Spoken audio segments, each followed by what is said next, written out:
자, 시작할까요? 네. 하나, 둘, 셋. 네, 우리 왜 모였나요?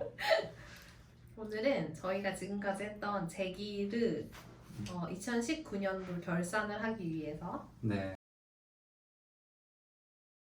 우리가 지금 9월에 시작해서 한 3개월 정도 지났고 그동안 뭐 했는지 오늘 한번 얘기해보는 시간 겸 앞으로 어떻게 했으면 좋겠는지 준비를 안 했는데 일단 해보겠습니다. 약간 흐름에 맞게 지금까지 했던 아이템들을 이제 다 하나로 모아봤거든요. 네, 맨 처음에 이거는 이제 로빈이 첫 장을 열어주셨던 네. 젠지는 다 컨텐츠 제작 능력도 있고 그리고 미디어도 운영하고 있는 저널리스트다. 그래서 젠지랑 커뮤니케이션 할 때는 이들을 그냥 언론인, 홍보인으로 바라봤으면 좋겠다라는 이야기를 제가 첫 번째로 했습니다. 그래서 이런 것들을 소개해 주셨죠. 네, 이것도 아직도 기억에 남고 사실은 저 이렇게 종이 든 캠페인을 하고 싶어서 계속 아이템으로 묵혀두고 있는 것 중에 하나인데 되게 많이 보이더라고요. 젠지 관련되는 캠페인을 할 때 이런 것들을 요소로 활용하는 것들을 계속 보이고 있어요. 그래서 저는 이 젠지는 저널리스트라는 소재에 영감을 받고 이게 이제 젠지는 운동가다라는 주제로 가져왔던 거였고 기후 변화에 대한 정부의 대응을 촉구하는 등교 거부 시위에서 가장 대표적으로 쓰였던 슬로건이었고 이거를 통해서 제가 그레타 툰베리라는 10대 환경운동가를 소개해드렸었는데 얼마 전에 타임즈에서 뽑은 올해의 인물로 선정이 됐어요. 멋있다. 그래서 이렇게 표지에 나왔더라고요. 반가워가지고 넣어봤습니다. 그리고 이거는 라떼는 말이야 라는 아직까지도 많이 회자가 되는 문구더라고요. 그러니까 지금 이거를 얘기하기에는 솔직히 조금 늦은 감이 있긴 하지만 그래도 이제는 이 말을 모두가 아는 단어가 되지 않았나. 네. 그래서 고등학생 간지대회라는 우리와 다른 그들만의 멋을 찾아냈던 유튜브에서 방영한 콘텐츠를 소개해드렸었고요. 이때 되게 기억에 남았던 게 블랭크라는 미디어 마케팅 컴퍼니에서 하고 있는 프로젝트라는 게 되게 저는 기억에 많이 남았었어요.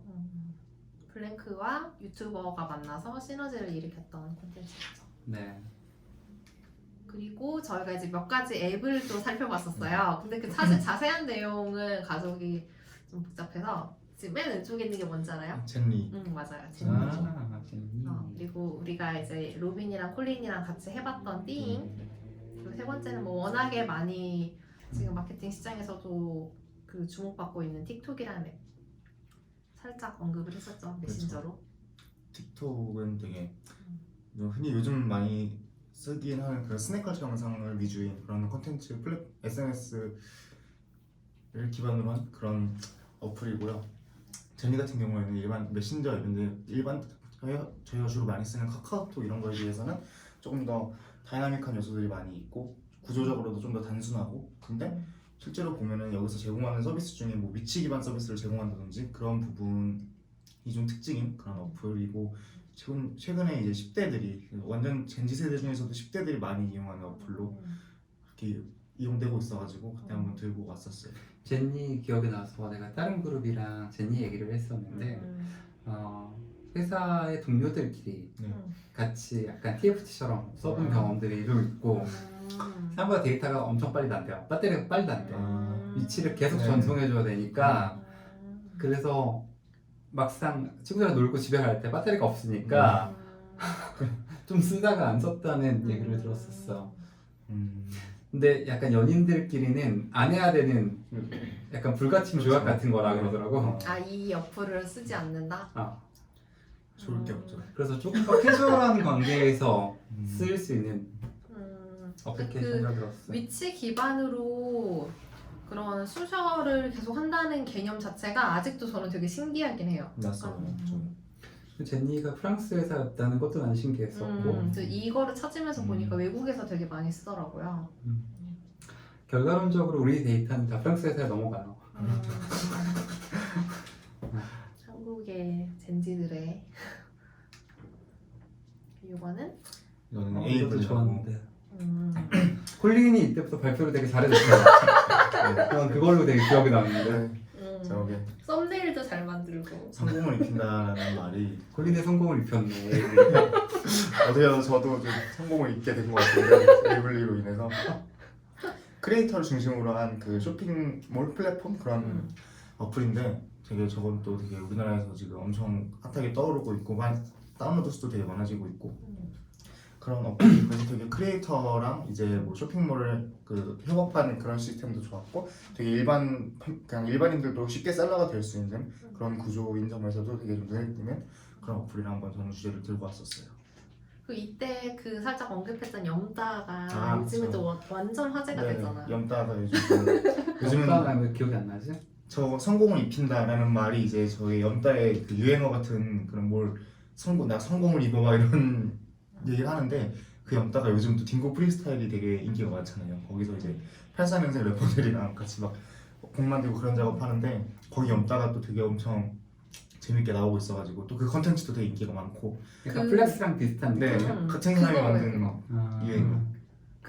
이거는 여담인데 그 염따가 모여서 하는 그 프로젝트 이름이 뭐 힙합 친구 다모임이거든요. 근데 콜린 다모임 몰랐죠? 다모임이란 말은 알았죠. 걔네가 쓰니까 거기서 아까 쓰기 전에 뭔지 몰랐잖아. 네. 나한테 물어보지 않았어? 다모임 그냥 걔네가 거기서 만든 말인 줄 알았어요. 아, 그니까. 네. 싸이월드의 전신. 그 당시 10대들의 최고의 소셜. 약간 젠니 같은 거지. 학교별로 모이거든. 아, 학교 기반. 아. 음. 페이스북의 전신인데 아 그래요? 페이스북도 원래 학교 네. 기반으로 얼굴 평가하는 앱이었는데 아, 다모임은 게시판 음. 제로보드 형태의 게시판이었지. 그런 게 있어요. 그게 다모임이 되게 그냥 별 뜻없는 그런 건 줄 알았는데 그게 그런 거 굉장히 중요한 그 10대들의 문화였다고요. 음. 이거는 제가 대충 티콘. 대충 티콘을 통해서 이제 젠지들이 이런 이모티콘을 통해서 하고 싶어하는 말이 뭘까라고 생각을 해봤었고 결국에 불공평한 세상을 향한 크크크이라고 결론을 내렸었습니다. 그리고 이거는 젠지가 얼마나 이중적인지 이중적인지라기보다는 사실은 요즘 시대의 라이프 스타일이 어떤지를 좀 저도 느끼고 사실은 이건 밀레니얼이랑 비슷한 관점에서 있었다고 생각해서 갖고 왔었고 그래서 이렇게 네 되게 코덕이지만 파지티브한 행동들을 하죠. 이거는 바로 저번 주에 아직 이거 콘텐츠로 나간 지도 얼마 안 된 그런 내용인데 이거 안 나가지 않았어? 이거 나간 걸로 알고 있어요. 나갔을 거예요. 가장 최근에 아마 나갔을 거예요. 음. 이거는 2020 슬라임 연대라고 대학 내일에서 마케터들 모아놓고 리포팅하는 그런 자리에서 2020년대 이제 젠지 세대들을 슬라임 연대라고 좀 큰 틀에서 정의를 하면은 그러니까 어떤 환경에서도 이렇게 쉽게 적응하고 녹아들 수 있는 그런 모습을 좀 이제 슬라임에 비유해서 통틀어서 슬라임 연대라고 표현했고 그거 외에 이제 5개의 키워드로 뭐 다만추, 브랜드 선취력, 컴플레이, 클라우드 소비 이렇게 해서 뭐 소비, 관계, 뭐 컨텐츠 이런 형식으로 이렇게 키워드를 종목별 하나씩 해서 저렇게 5개 컨텐츠 키워드를 제가 소개했었죠. 이게 마지막이죠? 우리 마지막 아니에요. 아 그래요? 뒤에 뭐가 있었냐면 곰표가 마지막이에요. 그래서 저는 곰표가 이제 Z세대와 밀레니얼을 겨냥해서 어떤 마케팅을 펼쳤는지 그리고 그걸 통해서 이제 곰표가 나아가고자 하는 컬처 브랜드로서의 리브랜딩에 대해서 좀 살펴봤었습니다. 이게 되게 끝이에요. 좋은 내용들이 많네요. 근데 모아놓고 보니까 뭔가 의외로 되게 인사이트가 괜찮았던 것 같은 느낌이야. 적중했다. 네. 이렇게 모아보니까 또 되게 다르게 느껴진다. 콜린 제일 좋았던 게 뭐예요? 전 제일 좋았던가요? 전 곰표 좋았어요. 곰표도 좋았어요. 되게 관심 있기도 했고 그냥 특이한 뭐 저런 케이스를 최근에 본 적이 없는 것 같아가지고 되게 신박한데 이런 느낌을 받았던 적이 별로 없었어요 최근에.